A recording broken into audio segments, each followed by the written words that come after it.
We've got Sam Mercanti and Dave Foster on the line. We've got a very exciting conversation here for you today. We're going to be talking about all things in the collision industry, past, present, and future. We've obviously got a wealth of knowledge here with both Sam and Dave. Sam's had an incredible experience in the automotive industry, risen from the shop floor, as the new book would say. So we'll be discussing the book as well as Sam's business experience in the collision repair industry. And we've got Dave here, who currently works with CarStar Canada, to provide some modern perspective and not so much modern perspective. Sam still knows everything that's going on in the industry, obviously. But he's here to provide, some of the things we're hearing from the shops right on the ground today, because he's talking to the shops on an everyday level. Sam's got a lot of experience navigating the very issues that you guys are navigating right now. So he's going to provide his insight and his experience in dealing with those issues and making a profit, coming out on top, and staying strong throughout these difficult times. So be sure to tell your friends that we are live streaming right now. We're gonna get started here in just a minute. Basically how today is gonna go, it's just a general conversation, but you guys can feel free to use the Q&A, use the chat boxes, and we'll try to get to your questions throughout. Where it fits, we'll insert the questions during the conversation, but otherwise, if we miss your question, we'll get to it at the end. So just give it another minute here. It's 2 o'clock on the hour now. I hope everyone's having a good day today. So here, let me start a poll and see where everyone's tuning in from. Let us know what corner of Canada or elsewhere you're watching from today. All right, we've got Ontario representation and Alberta, BC, Quebec, other, Atlantic Canada. Nice, we've got all corners represented here. Still waiting for a couple from Manitoba and Saskatchewan. See if we can get anyone from the territories too. But welcome, everyone. We're really appreciative that you're here with us today and registered for today's webinar. So we'll get started here in just a moment. We're going to be talking about mentorship, insurer relations, some big topics like recession, not so much recession-proofing your business, but navigating the business in a recession, and Sam's experience with that and how we can, just come out on top and continue to thrive as an industry. So as I mentioned just a couple minutes ago, if you want to ask any questions or use the chat feature, feel free to do that throughout the webinar. We'll fit in your questions where it makes sense. If we're on a topic and someone asks a question on the topic we're speaking of, then we'll easily just insert that question. Otherwise, we'll just come back to it at the end. In any event we don't get to your questions, I'm sure we'll have Dave and Sam more than happy to respond to your question another time. So, all right, looks we've got a lot of representation from Canada. Awesome, love to see that because we are a Canadian magazine dedicated to Canadian industry. But it's about 2 minutes after now. Got about 51 people here. I'm sure we'll get some stragglers as well, but we'll get started with some introductions. That should take a couple minutes as well. Oh, we just make sure we've got some people maybe messing up with the audio here. Let me just, sorry, James, I'm gonna mute you. There we go. All right, sorry, just some technical difficulties there. All right, so we'll get started here. Welcome, everyone. I am Allison Rogers. I am the editor of Collision Repair Magazine. Sorry, I get all these notifications popping up. We're here with Sam Mercanti and Dave Foster today with CarStar Canada. Obviously, Sam Mercanti is an industry legend, Hamilton legend. I've seen some people refer to him as. He's who brought CarStar to Canada. He's a recent author. We're going to be talking about his new book. He's an entrepreneur, lots of experience in the collision repair sector, and as the book says, risen from the shop floor. So we'll talk to Sam about his experience in the collision repair industry and as an entrepreneur and his success. And then Dave is here as well from CarStar Canada to discuss the current situation in the climate, and we'll both go back and forth and kind of comment on that. So we've got a really jam-packed session for you here today. It's kind of conversation-based, less questions, back and forth interview. So we'll just dive right into it. Let's just start with I just gave a brief introduction, but Sam and Dave, could you give a brief introduction to the crowd and let us know who you are and how you fit into the collision repair industry? We'll start with Sam.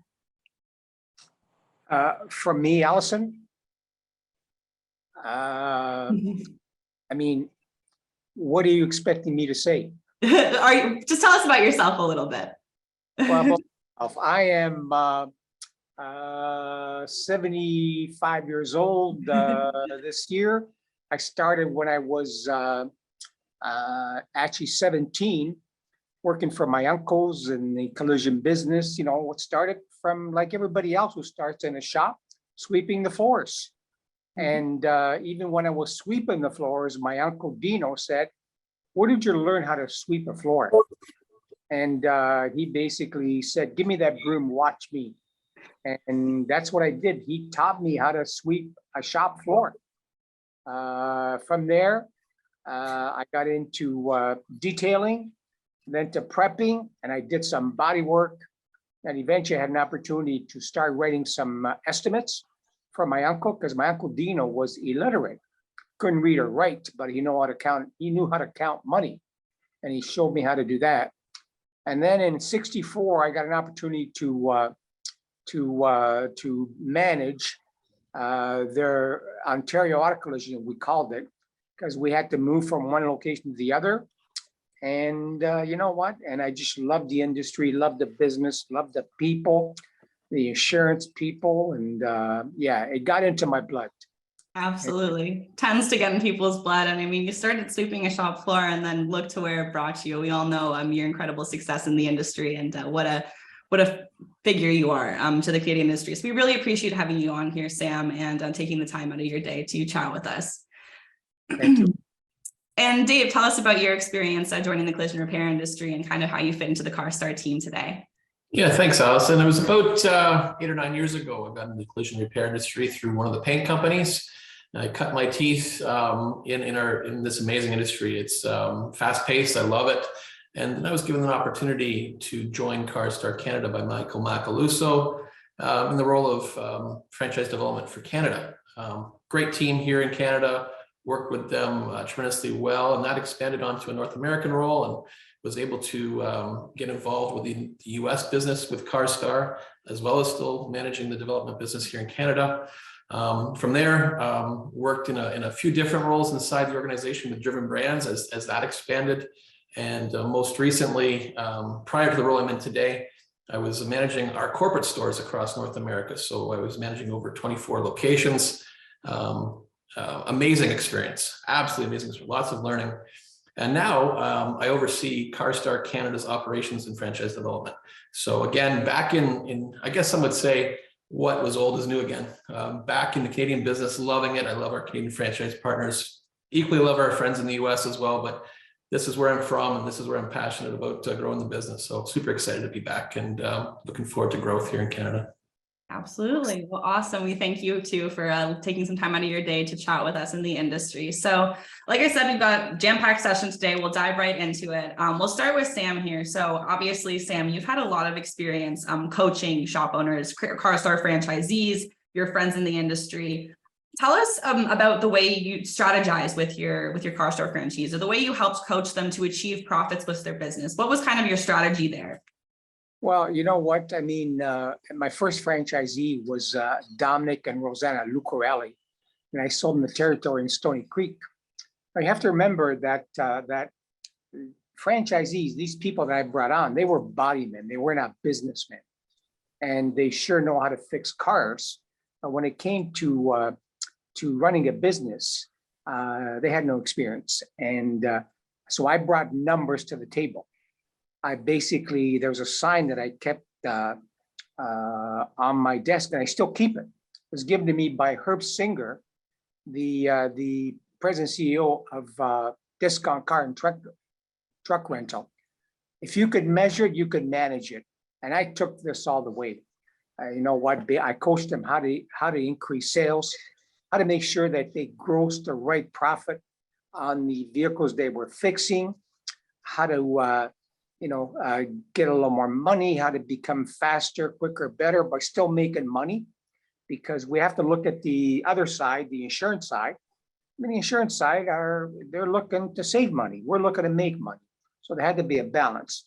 But yeah, I coached them on sales, gross profit, net profit, collecting, average repair, cycle time, turnaround time, customer service index, and all of them had the knack to learn and become incredible businessmen. Like, my second franchisee, Sam and Rosa Saputo, and their family, they're running a business right now, very successful. And Sam Saputo finally has his dream that he told me when he started work for me at 17, because I said, Sam, what would you like to happen in your life?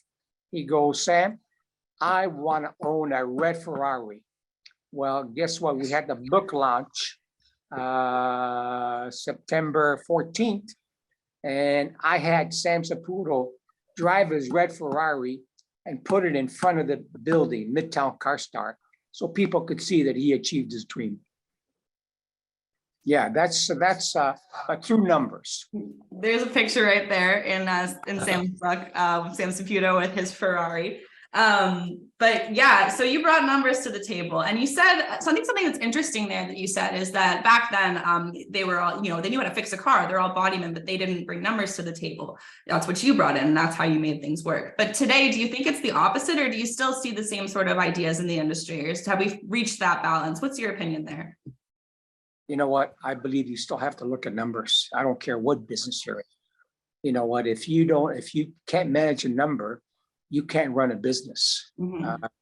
That goes. I have brothers, and now my nephew who runs a big hospitality business called Carmen's, and they have probably about 6-7 locations. Same thing applies there. Sales, gross profit, net profit, customer service index, employee retention. It's all about numbers, Allison. Absolutely. And Dave, your opinion, and how well does the industry, really respond to what Sam's saying today? Are we looking at the numbers correctly, or how are we bringing into numbers in today? Do you think we're doing enough? Do you think there's more to be done? I think numbers always have to be our focus. All the decisions we make have to be based on data. Sam, we thank Sam for building that foundation inside of our network and inside the industry, because he's right. Back in the day, he was a body tech or a painter that ran the shop and ran the business, but didn't know what to do with the numbers. Now, here we are today, I would say more refined as far as our knowledge around numbers and what that means, but the education around a financial statement and understanding the levers to pull to make changes in the positive is extremely important. And that's the focus we have with our team at CarStar, is to continue to teach, continue to educate. Training and education is at the forefront of everything we do today.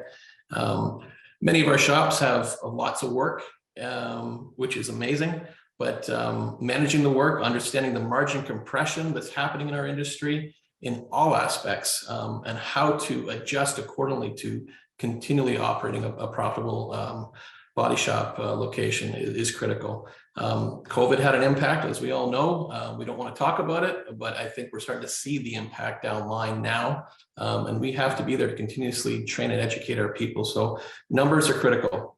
Sam's bang on with that. And again, like I said earlier, we thank him for building that foundation in the industry. Mm-hmm, absolutely. And the training aspect of it too. I know that's something we talk about a lot. And on the same side of, numbers are important, we also need to know how to advocate for our case and, make the customer believe in the repair, advocate to the insurer, stick by our standards. So that brings us into a pretty heavy topic, but I know the industry wants to hear us talk about this, but we want to talk about insurer relations. So obviously, Sam, with your experience in the industry, you've worked very closely with insurers, you've formed a lot of relationships, you've really built a model around insurer related repairs. So tell us your strategies in dealing with insurers and some of the issues you faced and how you kind of turned those relationships into work orders in your experience. Sure. You know what? I mean, I'd like to, insurance companies are data collectors. And how that started with me was there was a gentleman by the name of Glenn Gibson, who actually is the president CEO of Adjusters Canada right now. Big job. But he was an adjuster back in the, I believe probably in the early 70s. And he was told by a large insurance company CEO that there was some little shop in Hamilton on Gage Avenue called Ontario Auto Collision that was collecting data on average repair, turnaround time, which is cycle time, customer service index. And Glenn, can you do me a favor? Go see what the heck they're doing, because this is the first person in the collision business that's given us data back. Because what I start doing, I start collecting data on average repair, on customer service cycle time from keys to keys, from the time they dropped the car off to the time they picked it up. How long did it take? Because it involved car rental expenses. And then customer service index. How were the customers happy with the repairs? And we started detailing every vehicle before we gave it back to the customer. That was unheard of. When we fixed cars before, if you painted a fender, you would clean the fender, but then return the car back dusty and everything else. So yeah, so collecting data, and that started me working with insurance companies. And you know what? The first company that I worked with, they're called Aviva now, but they were, I forget their names before. They had 3 or 4 different names because they kept buying up insurance companies. Mhm. And so I worked with a gentleman by the name of Igal Mayer, who was a president CEO of Aviva. But the lady that really helped me, who understood the business, was called Wendy Hillier. And Wendy worked with Aviva, then she worked with, I believe, TD, and but before that with General Accident. And that's who actually taught me, Sam, you're on the right track here. And keep collecting data and give the data back to the insurance companies because they want to know. Because I promised when I got close to an insurance company, I promised that we'll fix your car, we'll do it faster, better, and less expensive than any other competitor we have. And we lived to that truth. So we had to teach our stores. So how do I repair this vehicle by making it faster, better, less expensive? You know what? You better manage numbers. So when we got a job, we had to basically, if it took us 20 hours to repair, can we do it in 18 hours? And I told them that I would be 10% cheaper than anybody else. And I lived that truth. And then I taught my franchisees how to do the same thing. And that really helped me to get other insurance business and get more business. Because, when you have a franchise company, the franchise owners, the only reason they join a company franchise is basically, can you show me how to make more money? And money to a franchisee is more cars to fix. So, and a brand name. And that's how we started at Ontario Auto Collision before we became CarStar, So we used to count how many vehicles we sent each franchisee, because before they signed on, we basically said, okay, according to where you are, your stat, we can help you increase your sales, help you gross profit, and increase your net profit. That's why they paid us fees. Because if we couldn't approve and deliver these goods, there's no reason they would sign on with CarStar. Absolutely. You needed the proof to back it up. You had the data, the numbers. I'm so fascinated of how numbers and how all of this we're seeing today and driving the collision repair industry too. So in terms of that, Dave, what Sam was just saying there about, building relationships and tracking KPIs and customer service index, how does that play into the industry today and how you work with the franchisees and kind of how you help them support their numbers and make those insurance deals, make those deals, and ultimately bring more repair orders in? Yeah, no, Sam is what Sam has implemented in the early days is generally the same way that we still work it today. Obviously, the data that we collect, even more so today, is important to our insurance partners. Now every insurance partner has a different scorecard. They care about different metrics generally. That being said, you need to understand how to win the game with the insurance company. So we try to educate our franchise partners on what KPI or metric matters to the insurance company that they're working with in this particular case, and then we look at the opportunities within the scorecard to improve. Let's put it that way. So we educate about the opportunity by insurance company. Now every insurance company is different. That being said, we're also using the data that we collect from our greater network across Canada to help us negotiate at the national level with our insurance companies. Now, in the past, some of our deals that we've done may have been done with a gut feel. We think that, we need to get $1 extra per hour. Well, why, right? Now we understand what's happening in the industry with the margin compression and the profitability at the store level. understanding the cost of an employee today. The employee market is gone crazy. Harder to find techs than ever. They're demanding more wages, which is absolutely fine, but that impacts the bottom line. So that being said, that turns into data collection that enables us to negotiate back to the insurance companies.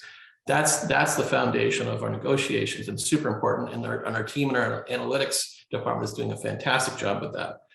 That being said, insurance people are human beings. Relationships matter.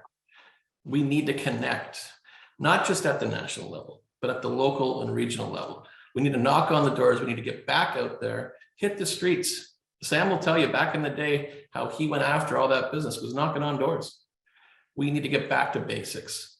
And I am going around the country with my team and meeting our franchise partners and talking about strategies and plans on what do they need? Do we need to hit the dealerships? Do we need to hit the brokers? How can we help you get more cars to your door? You know, obviously right now, like I said earlier, many of our shops are very busy, which is great. Will that last forever? We're not too sure, but the relationships that may have been affected over the last 3 years due to our kind of COVID disconnect, I'll call it, need to be found again. So get back to the street. You know, I used to always say belly to belly, a relationship. You know, the people want to meet people. People want to talk. People want to trust. There's got to be loyalty, and that's all done by human connection. Mm-hmm. So as much as data is important, which it absolutely is in our world today, we need to remember that there's a human connection that's involved.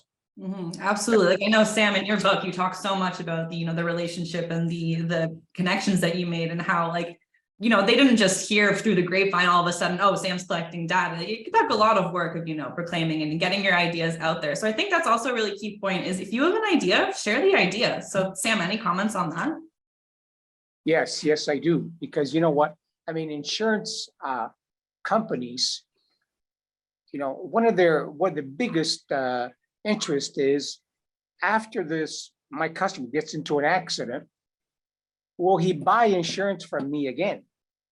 That's a big deal for them, especially when there's a loss. Because if there's a loss and then they leave you, the insurance company takes a double hit. And we have to make sure that that we fix that car properly. And then, like Dave said about relationships, it's all about relationships and trust. You know what? Through relationships, you develop trust. And because without trust, you never get business. I don't do business with people that I don't trust. And that was, you know, when I ran a shop, I used to wear a white smock till about 12 o'clock to get the work set up and everything else. After 12, it was lunch with an insurance adjuster or broker, because before it was brokers that sent the business. It was not insurance companies. So, you know, people used to say to me, you know, why do you see brokers? I'm going, excuse me, but after an accident, the customer calls an insurance broker. So if I want to get business, how to fix more cars, I got to go see the insurance broker. And that's where relationships I start building was important. And then eventually with time, relationships went from insurance brokers to the companies, to the adjuster. That's when the DRP program came along. We had to change our strategy, but relationships, that is important. Making sure that when you say that I can repair your car faster, better, less expensive, and still make money, you better deliver the goods. Because, you know, if there's not relationships there, what happened? There's no trust. Because if I couldn't deliver a faster, better, less expensive, at least 10% a better price, they wouldn't trust me anymore. You know, you're a liar. You don't come good with what you're saying. Absolutely. So yeah, relationships is key, like Dave said. Mm-hmm. Yeah, absolutely. And I think it's interesting that you pointed out that, you know, it used to be brokers, which is an actual individual that, you know, you're meeting with, and you know that person is you're in to get work. But now it's the companies. So it can be a bit confusing for some shops. Like, who do you make a relationship with? Are you going to be best friends with Aviva? Like, you can be best friends with the company. So how do those relationships come into play now? It's really across the board. Well, yeah, we had relationships with, I know we started off with Aviva, our biggest customer, because we went all the way with Aviva. When I say all the way with Aviva, we came up with something called, you know, I forget the actual name, but we made a deal with Aviva where we said to them, let's make a deal across Canada that will fix every one of your accidents for a set price. And we did that. And the deal was made with Eagle Mayer, another gentleman, the CEO by Grant, who's actually working for a collision shop right now, or used to work for a collision shop. And I forget his last name, but yeah, the deal was that across Canada in different regions, we split up the country into 5 regions. And we said that if we'll fix every vehicle for, let's say, $3,000, no matter if they were repairable.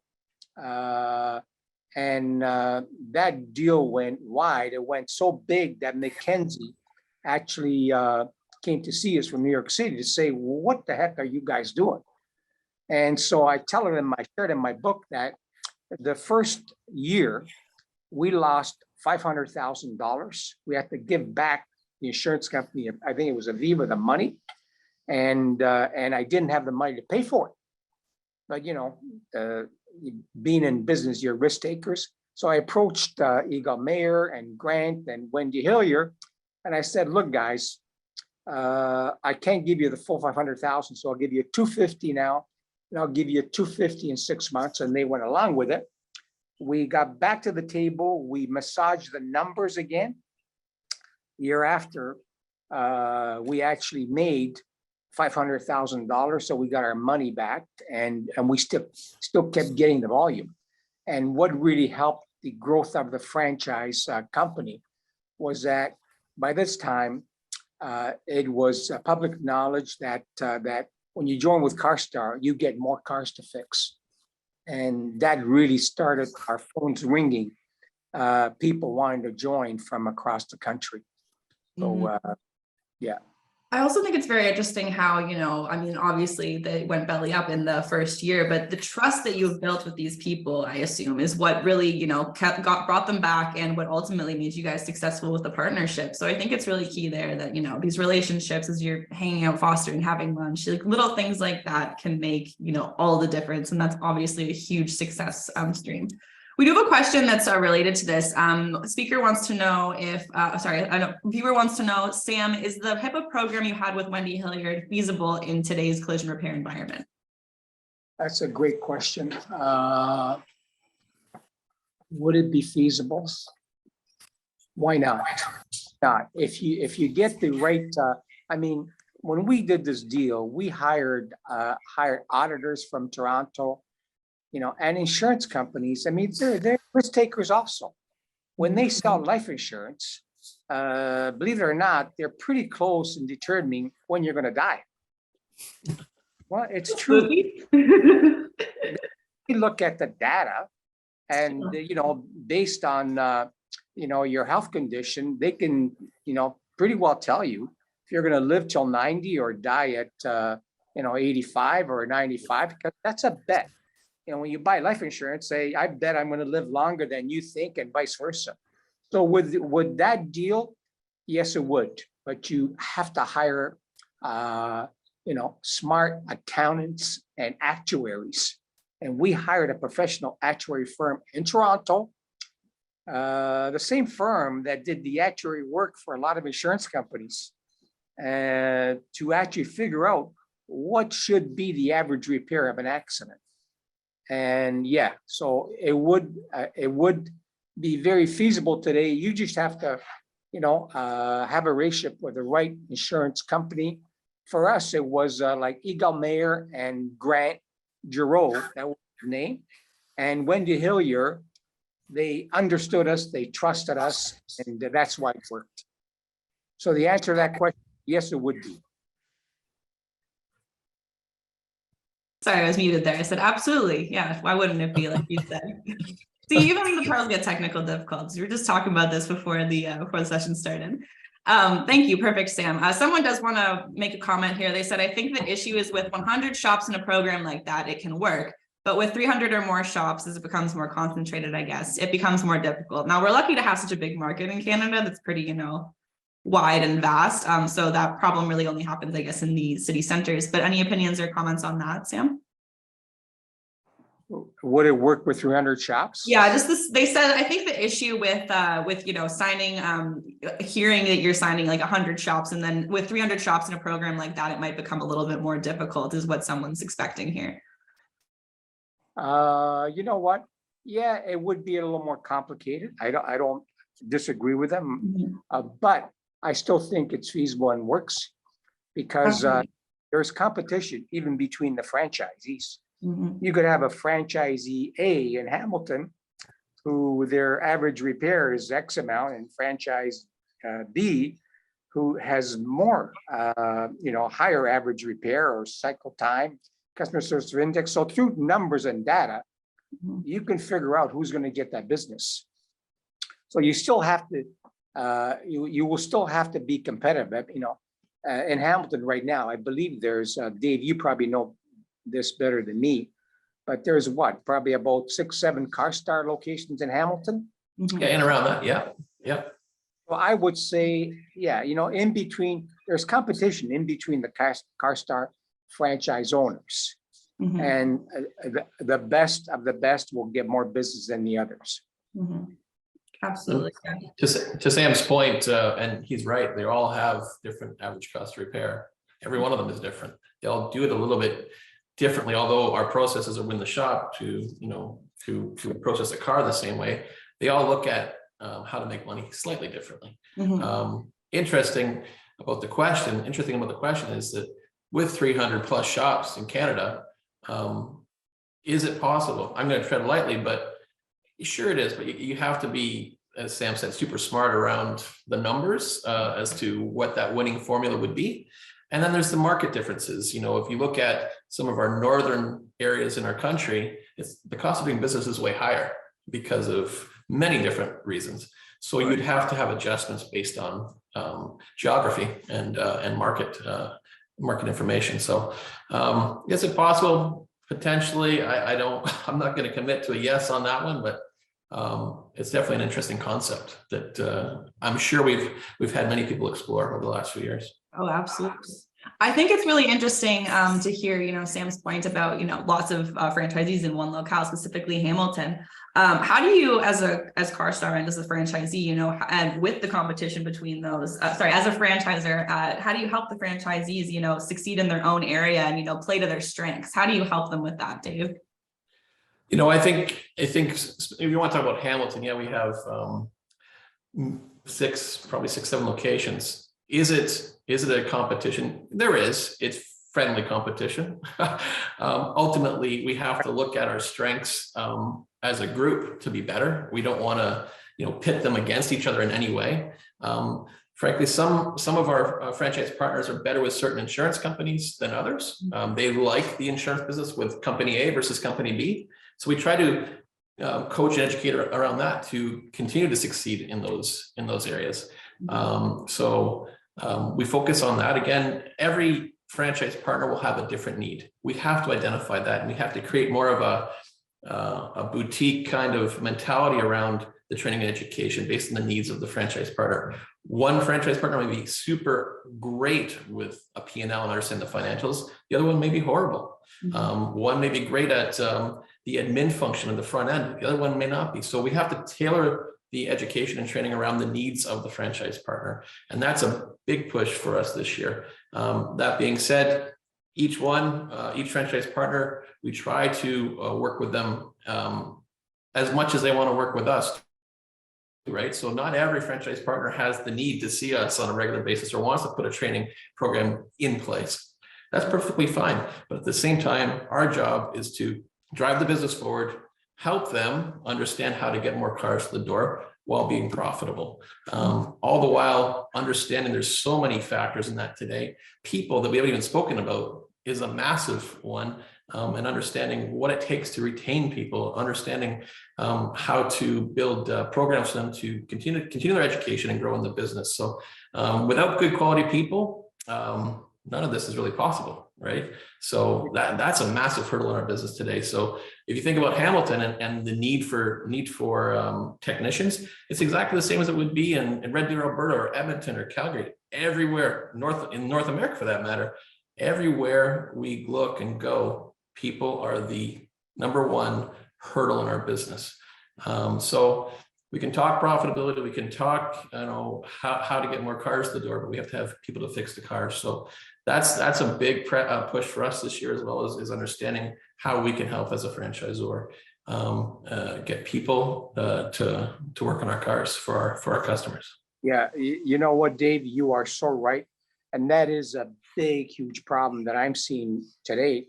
I have a good friend, and Peter Chavez, who runs and operates Midtown Car Start. And Peter speaks Spanish, and he had a great idea of on Facebook trying to recruit Spanish-speaking people from Central America, South America, and he was successful in it because a lot of these guys, they're in the hospitality business. It's the only job that they could get. And so finding great people, because our industry has done a lousy job in training technicians to work in our stores. Mhm. You know what? I mean, and I still struggle with this today. As a matter of fact, like up to 6 months ago, I looked at an organization called Liuna, run by Joseph Mancini, and they're looking for trade people for construction. And they've done a great job in recruiting these people and also bringing in women into the industry. You know what? Right now, it's very easy to see, a lady doing brickwork. You would have never seen that 20 years ago. But you know what? I mean, they think different and they've acted different and they're very successful. We need to do a better job in our industry of training and bringing in more body men, body women, painters into our industry. And that's quite possible to do. Mhm. Yeah, we actually just launched a program with the TADA, the Trillium Auto Dealers Association, and they have an outreach program to the Philippines, and they go over and recruit body techs, painters, mechanics, whatever you need, and they do the testing over there. They videotape it. The owner of the body shop or the car store would be on video with them, getting to know the person, not just from a technical perspective, but if there's a genuine fit. And then all the legal side is done by this organization. And but Sam's right, and what Peter's doing is reaching out across the borders to try to bring quality people into our country to do the work that we need them to do. And I think it's an amazing program. I think what Peter's doing is great. We just need to expand on it. Mhm. Yeah.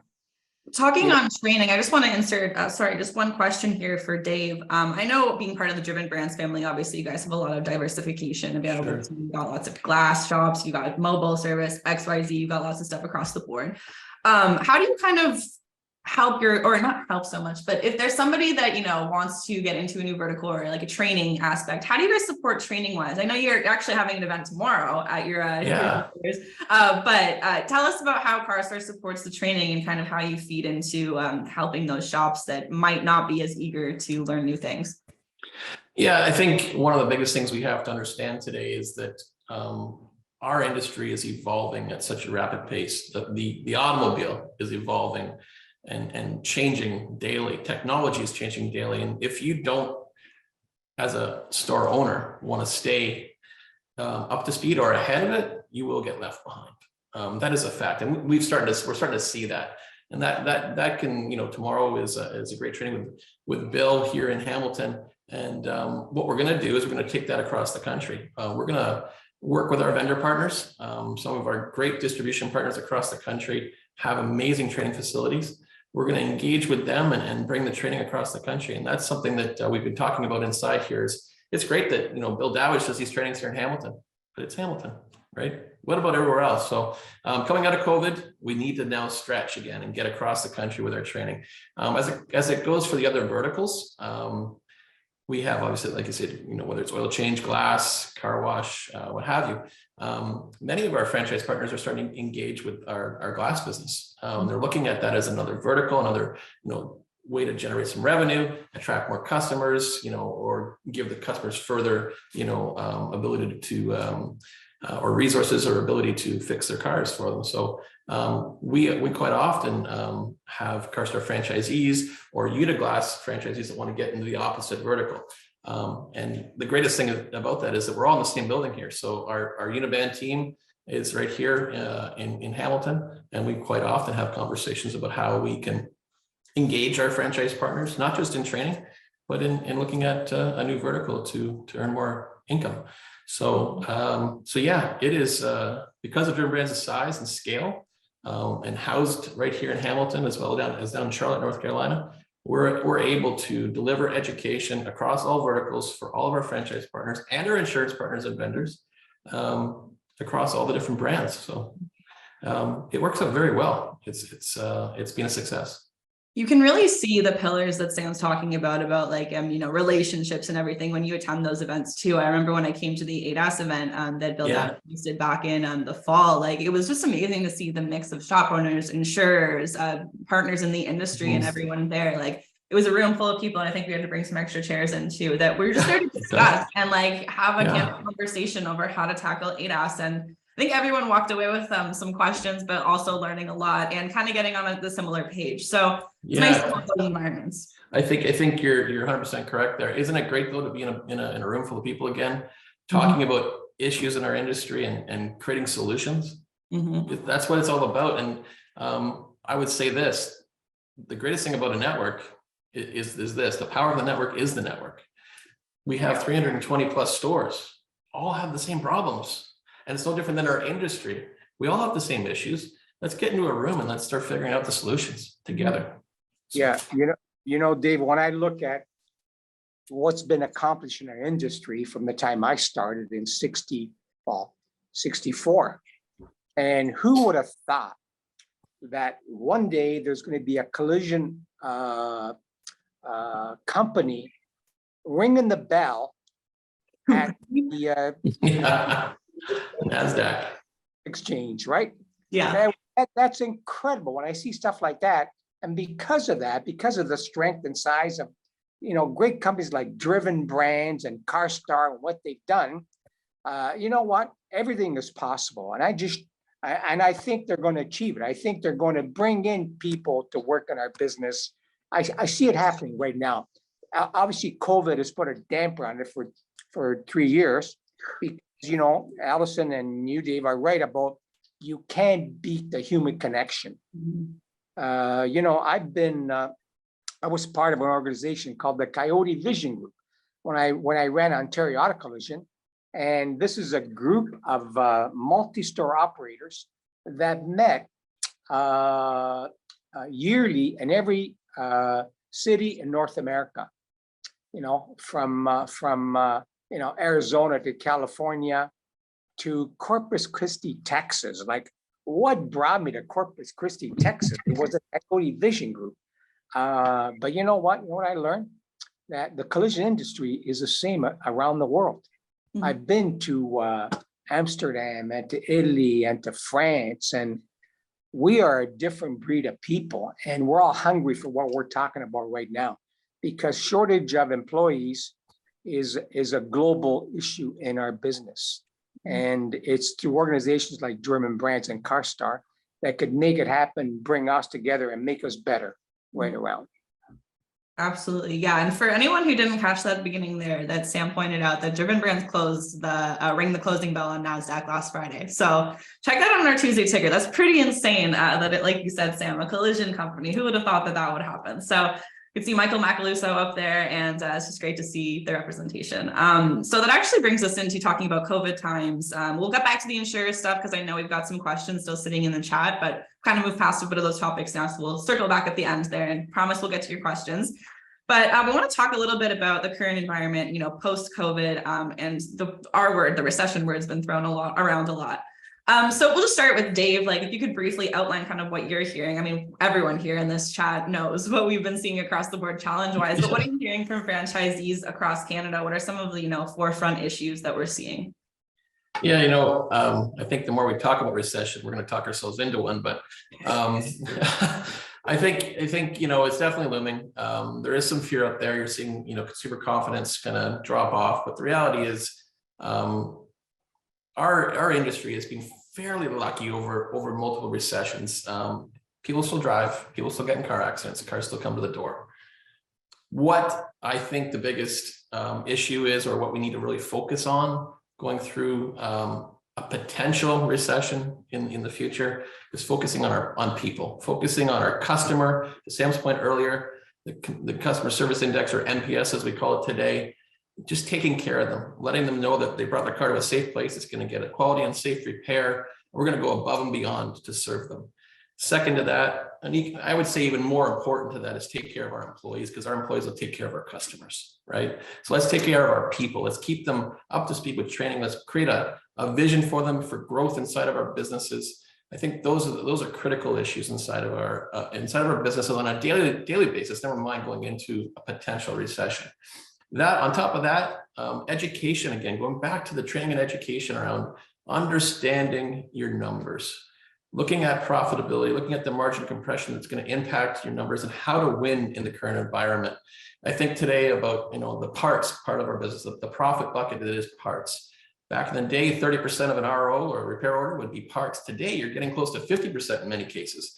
Now, you got to remember that takes away from your labor. Right? So if we're removing profitability from labor, we need to understand how to make money on parts. So education around that margin compression issue, understanding the differences in the profit buckets, and people. Those are the critical things I'm hearing out there in the field. And those are the things that we need to continue to focus on going forward.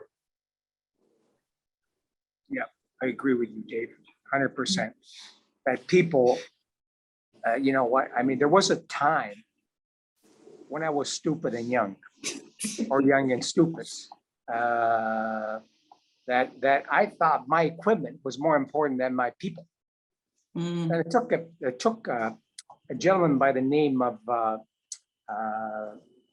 Dennis Concordia, an HR expert that I hired after reading Jack Welch's book on winning. Hired Dennis, and he goes, "You're not looking after your people." I'm going, I pay him every week. I'm looking after them. He goes, "Oh, you're unpaying." But you know what? I didn't understand the importance of people, because people make our business. So there was a time when I used to maintain my equipment regularly, like, monthly, and do other work, but I didn't do it with my people. And people are the reason why we're in business. And boy, did I have a good lesson and start focusing on that. And we brought something in that we called servant leadership. When we hired our executives, we told them is that twice a year, you're going to get rated by the people that answer to you based on our values. And if you're not getting 8 out of 10, score better, you won't be around. And we took that very serious, because it is all about people. So that's very important. I remember, Sam, I think it was the week before you finished your time here, we had lunch, and you said that to me, "Dave, don't ever forget servant leadership. Yeah. Serve your people." And I've got it written down in my book today, and it's a key piece of what I do, and I know what our team does. Incredibly important. Yeah, I mean, nobody starts to work for a company thinking that they won't be there. They're going to quit. So it's important for their leader to understand that and make sure that the people that work for, at time, CarStar, that we have to teach them how to grow and be leaders. And it's not money. Okay, everybody thinks that I pay you more than, no, it's not money. It's about the love that you share for your people. Because if you love them, you're going to help them grow and they'll look after others. So very important to me and to CarStar. Mhm. Absolutely. And you hear more and more. I was actually just working on an article for the next issue of CRM, our magazine this week. And one of the insights from some of the employment agencies across Canada is the fact that, that's the most important thing that young people want in their job is to, feel respected. I mean, money is important. It's never not going to be important. Of course. But you want to be respected and, not feel, like when you're going into work every day, and you want to feel supported and like you have a great team behind you. So exactly. And I know we'll get back to Dave in a second here, but I just want to know about Sam, your experience here with recessions. I mean, obviously with your experience in the industry, how did you kind of take the recessions when they came at you? How did you take the time to be like, okay, this is how we do things? So I know when we were talking the other day, you said you made the most money in the recessions. Yeah, you know what? And I went through I think 2 or 3 recessions. And obviously, every time you hear the word recession, everybody gets scared if you're in a business. Mhm. And but I made some of my most money in recessions. The first one we had, that's when we also fixed rust. So we fixed rust repairs complete. And during recession, people didn't have the money to buy another car. So they had to get their vehicles fixed if they were driving. And, we used to charge probably $2,000, $3,000 to do rust repairs and complete paint job and make the car look like new. Especially when people came up and picked up their vehicle, they had to walk around it a couple of times, say, "That's my car." Yeah, they did. Because, when we repaired a car, we detailed it to the T. We made it look like new. So we got a lot of business from that. But then also collision. When we had a recession and, your car was a total loss, you didn't want to lose your car. So if it was borderline, we made deals with the insurance companies and the owners who would fix that car as best as we could to industry standards. So, you know what? We kept busy. So I would say to, anybody here on the line listening, don't worry about the recession. Keep your eye on the numbers and you know what? Work with insurance companies and your employees because they understand. Because there's, employees are just as scared as we are about a recession because they think they're not going to have a job. Yeah. So you need to sit down with your people, make them understand. And when it comes to recession, don't be scared of recession. In our business, I believe we're in a business that is recession proof. Absolutely. Like you were saying before, you're always going to have those people that are getting into car accidents. There's always going to be cars at the doors. Even in the age of, I know when we talk about automated vehicles, people are still going to get in fender benders in parking lots. There's always going to be accidents. So I completely agree with you there, Sam. Yeah. Yeah. Thank you, Allison. I think, sorry, Sam, I think the communication that you're talking about is so critical, even more so today. Employees, I believe the employees want to feel more part of the business of the organization than ever. They want to know what the score is. They want to understand the direction into a looming recession, even more so. Where do I stand today? What's going to happen to me, right? So understanding, having a bit of empathy, understanding the situation, understanding them, and going back to that moment of a family. Like this is a family of family-based businesses. That's what CarStar is, and that's what it was built on, Sam. That's one of the founding principles. And that's how, it doesn't matter if you're independent or a CarStar, I encourage all shop owners to really, really work on that family moment inside their business. Yeah. Dave, you are bang on. You have to treat your business employees like you treat your family. How do you treat your wife, children, grandchildren? It's called love. You know what? If you love them, they'll love you back, but sincerely, because you know what? Yeah, they need money, like Allison said, but you know what? It goes beyond money. You have to sit down with them and say, you've heard a lot about recession right now. Let me tell you something. This is how we're going to beat it. So don't worry about your job. And here's what we got planned. It's like CarStar. Yeah, I might have had the vision, the mission, and the values, but without my people, there would have been no CarStar. Without my employees, without my insurance partners, without my franchise partners, believe there would have never been a CarStar. Impossible. So get close to your people. Yeah, just in your book here, we've got the founding pillars of CarStar. I mean, you can't see them from how far away my book is here. We've got brand, system, metrics, and compliance, all things that we spoke about today.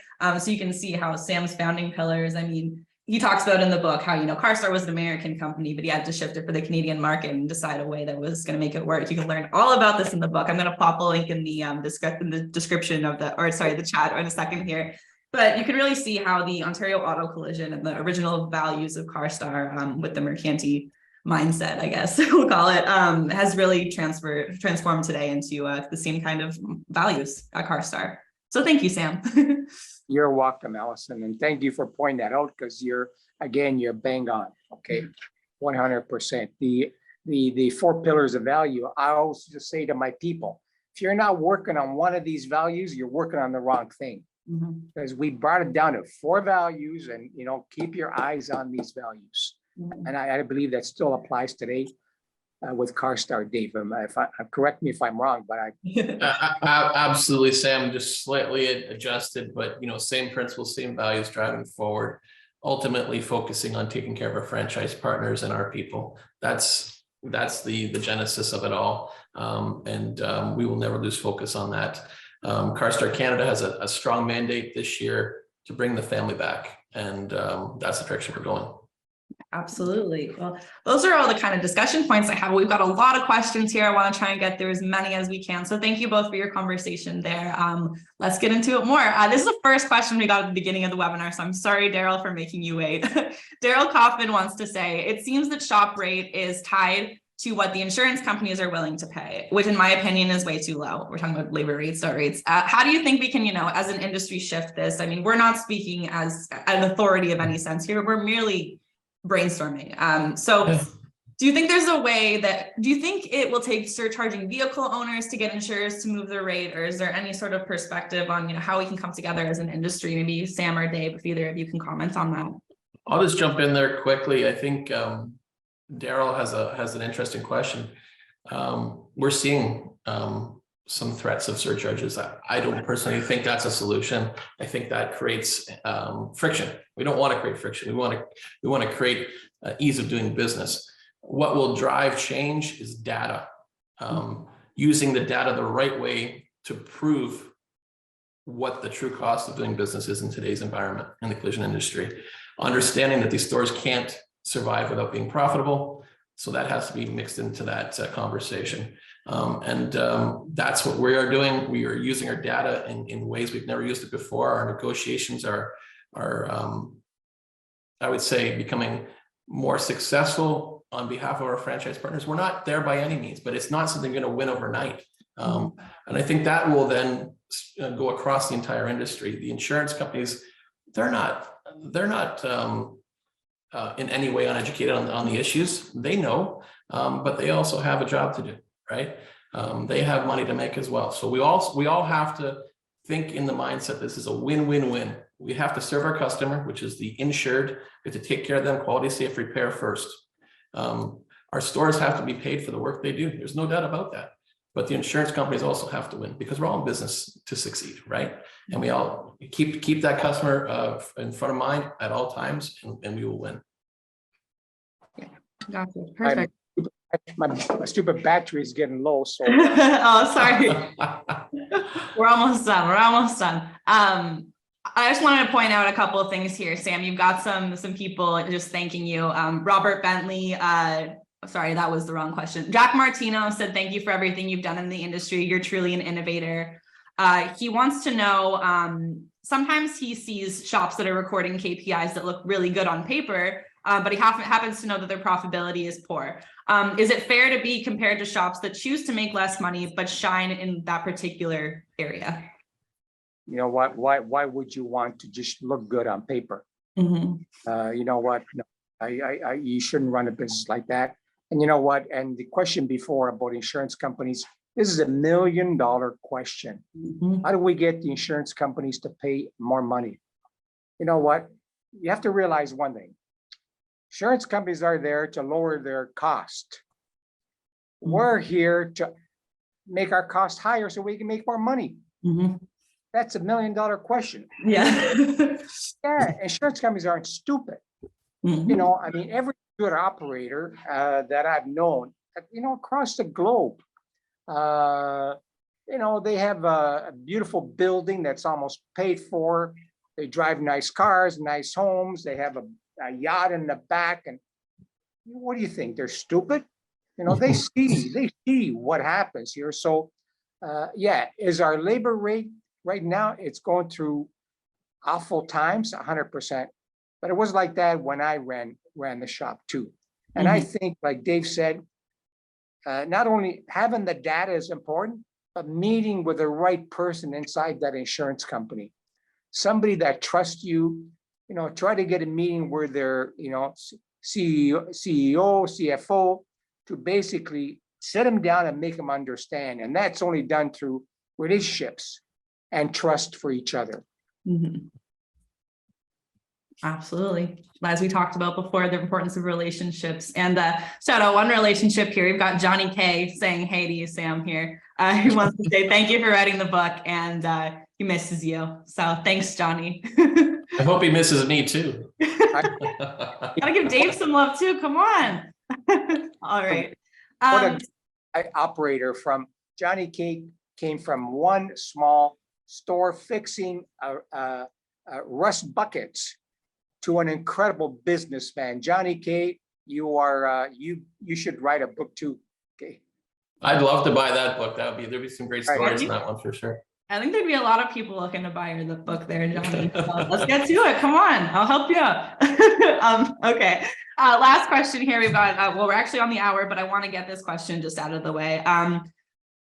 If everyone's trying to do it cheaper than the other guy, where does that end? So we kind of talked about competition a little bit in here. And I think that kind of plays into what we were just talking about there, but coming together, and it's $1 million question as well.